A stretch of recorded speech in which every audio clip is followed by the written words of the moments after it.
ജീവിതത്തിന്റെ ഉപ്പ്. ഉപ്പേ, ഉപ്പുപ്പേ.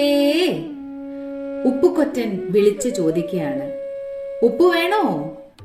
ഇടവഴി താണ്ടി നടവഴി താണ്ടി ഉപ്പുകൊറ്റൻ വിളിച്ചു ചോദിക്കുകയാണ്, ഉപ്പ് വേണോ? ഉപ്പ് വിറ്റാണ് ഉപ്പുകൊറ്റൻ ജീവിച്ചത്. ആവശ്യക്കാർ അവനിൽ നിന്നും ഉപ്പ് വാങ്ങും. ഉപ്പാണ് അവന്റെ അന്നം. നടന്നു വിൽക്കും. നടന്നു നടന്ന് എത്തിയിടത്ത് കിടന്നുറങ്ങും. അങ്ങനെ ഒരിക്കൽ കൊറ്റൻ മേഴത്തൂരെത്തി. ഇല്ലത്തിന്റെ പടികൾ കയറി ഉമ്മറമുറ്റത്തെത്തി. നടയിലെ കല്ലിലിരുന്നു. ഉപ്പു വേണോ എന്ന് ചോദിക്കാൻ ഒരുങ്ങും മുമ്പ് തന്നെ പൂമുഖത്ത് ഒരാൾ വന്ന് നിൽക്കുന്നു. ചൈതന്യം തുടിക്കുന്ന മുഖം, ശരീരത്തിന് കുറുകെ പൂണൂൽ, കുടുമ, കസവ് മുണ്ടുടുത്തിരിക്കുന്നു. കസവിന്റെ മേൽമുണ്ടും. എവിടെയോ കണ്ടതുപോലെ ഉപ്പുകൊറ്റന്റെ മനസ്സ് എന്തോ പരതി. ആരാ? വീട്ടുകാരന്റെ ചോദ്യം ഉപ്പുകൊറ്റനെ ചിന്തയിൽ നിന്നുണർത്തി. ഉപ്പുകൊറ്റനെന്ന ആളുകൾ വിളിക്കണത്. ആളോള് പറയണ പേരേ ഉള്ളൂ, സ്വന്തമായൊരു പേരില്ലേ? പേരോ? എന്തിനാണ് പേര്? തിരിച്ചറിയാൻ ഒരു മാർഗം അത്രല്ലേ ഉള്ളൂ. എന്റെ പേര് അഗ്നിഹോത്രി. അതിനും ഒരു ചേർച്ചയില്ലേ? ചേർച്ചയുണ്ട്, പക്ഷെ പേരിന്റെ അല്ല, അങ്ങയുടെ പ്രവൃത്തിയുടെ, സത്കർമ്മത്തിന്റെ. മറുപടി കേട്ട് അഗ്നിഹോത്രി വിസ്മയഭരിതനായി ഉപ്പുകൊറ്റനെ നോക്കി. മുഷിഞ്ഞ വസ്ത്രങ്ങൾ, വെളുത്ത നിറം, കറുത്ത താടി, തോളിൽ സഞ്ചി, അരികിൽ ഉപ്പുചാക്ക്. അഗ്നിഹോത്രി ആ കണ്ണുകളിലേക്ക് നോക്കി പുഞ്ചിരിച്ചുകൊണ്ട് ചോദിച്ചു, വീടെവിടെയാ?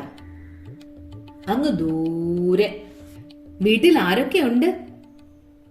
ഞാൻ മാത്രം. ഒറ്റ തടിയല്ലേ?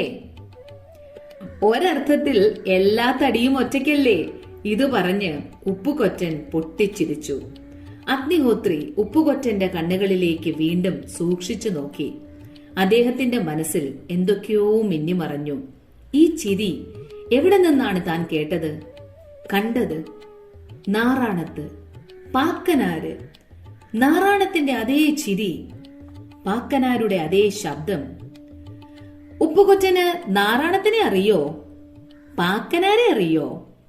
അറിയാം. വന്നപ്പോഴേ ഞാൻ ശ്രദ്ധിച്ചതാ. അങ്ങയുടെ ശബ്ദം നാറാണത്തിന്റേത് തന്നെ, മുഖച്ഛായ പാക്കനാരുടേതും. അഗ്നിഹോത്രി നീട്ടിയൊന്നും മൂളി. പിന്നെ എന്തോ ചിന്തയിലാണ്ടു. അപ്പോഴാണ് അഗ്നിഹോത്രിയുടെ ഭാര്യാപിതാവ് മഞ്ചലിൽ വന്നിറങ്ങിയത്. തന്നെ കണ്ട് എഴുന്നേൽക്കാനോ വഴിമാറി നിന്ന് ആചാരം പറയാനോ തയ്യാറാകാത്ത ഉപ്പുകൊറ്റനെ അയാൾ രൂക്ഷമായൊന്ന് നോക്കി. യാതൊരു ഭാവഭേദവുമില്ലാതെ ഇരിക്കുകയാണ് ഉപ്പുകൊറ്റൻ. മാനിക്കേണ്ടവരെ കണ്ടാൽ ആചാരം പറയാത്ത ഇവനാര്? വഴിമാറടാ. ഉപ്പുകൊറ്റൻ ഒന്നും മിണ്ടിയില്ല. അതേ ഇരിപ്പ് തുടർന്നു. വീതിയുള്ള ഈ നടയിൽ 5 ആൾക്ക് കയറിപ്പോകാൻ ഇടമുണ്ട്. പിന്നെന്തിന് ഞാൻ വഴിമാറണം? എല്ലാവരും മനുഷ്യരല്ലേ, ഒരേ ചോരയല്ലേ? ഉപ്പുകൊറ്റന്റെ ചോദ്യം കേട്ട് അഗ്നിഹോത്രിയുടെ ചുണ്ടിൽ പുഞ്ചിരി വിടർന്നു. ഭാര്യാപിതാവിന്റെ മുഖം കോപം കൊണ്ട് ജ്വലിച്ചു. അദ്ദേഹം ഭൃത്യർക്ക് നേരെ നോക്കി. അവർ ഓടിച്ചെന്നു. ഒരാൾ പിടിച്ചു, ഉപ്പുകൊറ്റൻ അനക്കമില്ല. 2 ആൾ പിടിച്ചു, 3 ആൾ പിടിച്ചു. 8 പേർ പരിശ്രമിച്ചിട്ടും അയാളുടെ വിരല് പോലും അനക്കാനായില്ല. എല്ലാവരും അത്ഭുതപ്പെട്ടുപോയി. അഗ്നിഹോത്രി പുഞ്ചിരിച്ചുകൊണ്ട് മുറ്റത്തേക്കിറങ്ങി. ഉപ്പുകൊറ്റന് നേരെ കൈനീട്ടി. ഉപ്പുകൊറ്റൻ ആ കയ്യിൽ പിടിച്ചു.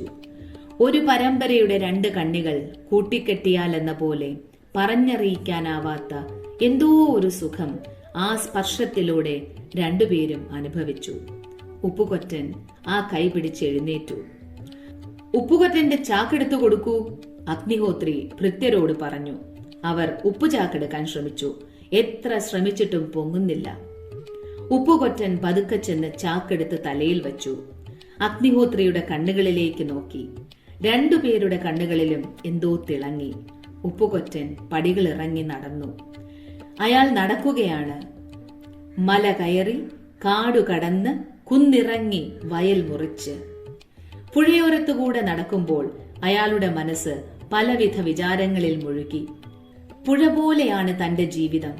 രണ്ടും മുന്നോട്ടൊഴുകുന്നു. ചുഴികളും കയങ്ങളും അടിയൊഴുക്കുകളും അങ്ങനെ അങ്ങനെ. പുഴ സമുദ്രത്തിലേക്ക് ഒഴുകി അടുക്കുന്നു, ഉപ്പിൽ ലയിക്കാൻ. അമ്മയുടെ സ്നേഹത്തിന്റെ ഉപ്പറിയാത്ത താൻ ഉപ്പും പേറി നടക്കുന്നു. കൊറ്റിന് ഉപ്പ് വിൽക്കുന്നവൻ ഉപ്പുകൊറ്റൻ. ചിന്തയുടെ കനം കാലുകളുടെ വേഗം കുറച്ചു.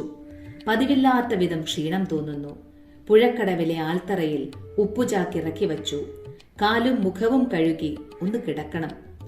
ഉപ്പുകൊറ്റൻ വന്നേ, ഉപ്പുകൊറ്റൻ വന്നേ. ആൽത്തറയ്ക്ക് അപ്പുറത്തു നിന്ന് കുട്ടിക്കൂട്ടങ്ങളുടെ ആർപ്പുവിളി. എത്ര കാലായി കണ്ടിട്ട്, എന്താ അത്ര വൈകിയത് ഉപ്പുകൊറ്റ? ഉപ്പുകൊറ്റൻ പുഞ്ചിരിച്ചു. ഇന്ന് എന്താ കൊണ്ടുവന്നത്? അയാൾ സഞ്ചിയെടുത്തു, കമിഴ്ത്തിപ്പിടിച്ചു. പുറത്തു ചാടിയ ഉണ്ണിയപ്പങ്ങൾ ആൽത്തറയിലൂടെ ഉരുണ്ടു. കുട്ടികൾ അപ്പമെടുത്ത് അമ്പലപ്പറമ്പിലേക്ക് ഓടി. ഉപ്പുകൊറ്റൻ ആൽത്തറയിൽ നിവർന്നു കിടന്നു. ആലിലകളിലൂടെ ഊർന്നിറങ്ങിയ ഇളം കാറ്റ് കൺപോളകളെ തഴുകി. അവൻ പതിയെ മയങ്ങി. അവന്റെ സ്വപ്നത്തിൽ നിലാവിലെന്ന പോലെ ഒരു ചിത്രം തെളിഞ്ഞു വന്നു. ഒരു ബ്രാഹ്മണനും അയാളുടെ പൂർണ്ണ ഗർഭിണിയായ പത്നിയും. അവർ ഒരു വഴിയമ്പലത്തിലെത്തി. അവിടം ശൂന്യമായിരുന്നു. ഒരു കുഞ്ഞിന്റെ കരച്ചിൽ. ചോര കുഞ്ഞിനെ അവിടെ ഉപേക്ഷിച്ച് അവർ നടന്നകലുന്നു. ചന്തയിൽ നിന്നും മടങ്ങുന്ന 2 സ്ത്രീകൾ കുഞ്ഞിന്റെ കരച്ചിൽ കേട്ട് അങ്ങോട്ട് ചെല്ലുന്നു. അവർ അതിനെയുമെടുത്ത് വേഗം നടക്കുന്നു. സ്വപ്നം പൂർണ്ണമാകുന്നതിന് മുമ്പ് കുട്ടികളുടെ ശബ്ദം ഉപ്പുകൊറ്റനെ ഉണർത്തി. അവർ ഉപ്പുകൊറ്റനെ പിടിച്ചെഴുന്നേൽപ്പിച്ചു. ഉപ്പുകൊറ്റ, ഒരു പാട്ട് പാടിത്താ. ഉപ്പുകൊറ്റൻ പാടിത്തുടങ്ങി. സ്വപ്നങ്ങളുടെ താളമുള്ള ഒരു പാട്ട്, ജീവിതത്തിന്റെ ഈണമുള്ള ഒരു പാട്ട്. കുട്ടികൾ കൈകൊട്ടി കൂടെ പാടി. പാടിപ്പാടി ഉപ്പുകൊറ്റനും കുട്ടികളും നൃത്തം ചവിട്ടി. ആടിയും പാടിയും തളർന്നപ്പോൾ കുട്ടികൾ പറഞ്ഞു, ഉപ്പുകൊറ്റ, വിശന്നിട്ട് വയ്യ, തിന്നാൻ സഞ്ചിയിൽ എന്താ ഉള്ളത്? കുട്ടികൾ സഞ്ചി പരതി. അതിലൊന്നുമില്ലായിരുന്നു. അവർ മുഖാമുഖം നോക്കിയപ്പോൾ ഉപ്പുകൊറ്റൻ പറഞ്ഞു, ഞാനൊരു വിദ്യ കാണിച്ചു തരാം. കുട്ടികളുടെ മുഖത്ത് ആകാംക്ഷ. ഉപ്പുകൊറ്റൻ ചാക്കിൽ നിന്നും ഉപ്പുവാരി മുകളിലേക്ക് എറിഞ്ഞു. ഉപ്പിൻ തരികൾ അപ്പങ്ങളായി താഴോട്ട് പൊഴിഞ്ഞു. കുട്ടികൾ മിഴിച്ചു നിന്നുപോയി. ഇതെങ്ങനെ സാധിച്ചു ഉപ്പുകൊറ്റ? അവർ ചോദിച്ചു. ഇതാണ് കൈയടക്കം, കൈകളുടെ അടക്കം, മനസ്സിന്റെ അടക്കം. പരിശീലിച്ചാൽ നിങ്ങൾക്കും സാധിക്കും. ആകാശം ചുവന്നിരിക്കുന്നു. സൂര്യൻ പുഴയ്ക്കപ്പുറത്തെ ചക്രവാളത്തിൽ താഴാൻ തുടങ്ങിയിരിക്കുന്നു. പുഴയിലും വഴിയിലും വയലിലും നാട്ടുവെളിച്ചം പരക്കുന്നു. നേരം സന്ധ്യ ആകാറായി. കുട്ടികൾ പൊയ്ക്കോളൂ. നാളെ ഇവിടെ കാണുമോ? നാളെ ഒരു കഥ പറഞ്ഞു തരണം. കുട്ടികൾ ഉപ്പുകൊറ്റനെ നോക്കി കൈവീശി ചിരിച്ചു. അവർ ഓടിയകന്നു. ഉപ്പുകൊറ്റൻ ആൽത്തറയിലേക്ക് ചാഞ്ഞു. മുഖത്തെ ചിരി മാഞ്ഞു. മനസ്സിൽ ചിന്തകൾ പൊങ്ങി വന്നു. തനിക്ക് നാറാണത്തിന്റെ ചിരിയും പാക്കനാരുടെ ശബ്ദവും ഉണ്ടെന്നല്ലേ അഗ്നിഹോത്രി പറഞ്ഞത്? അഗ്നിഹോത്രിക്കാണെങ്കിൽ പാക്കനാരുടെ മുഖഛായയും നാറാണത്തിന്റെ ശബ്ദവും. എന്താണിതിന്റെ പൊരുൾ? നേരത്തെ കണ്ട സ്വപ്നം മനസ്സിൽ വീണ്ടുമെത്തി. ബ്രാഹ്മണൻ, ഗർഭിണിയായ ഭാര്യ, വഴിയമ്പലം, ഉപേക്ഷിക്കപ്പെട്ട കുഞ്ഞ്. ചിന്തകളെ മുഴുവനാക്കാൻ അനുവദിക്കാതെ പുഴ കടന്നെത്തിയ ഒരു കുളിർക്കാറ്റ് ഉപ്പുകൊറ്റനെ തഴുകി. അയാൾ നിദ്രയിലേക്ക് വഴുതി.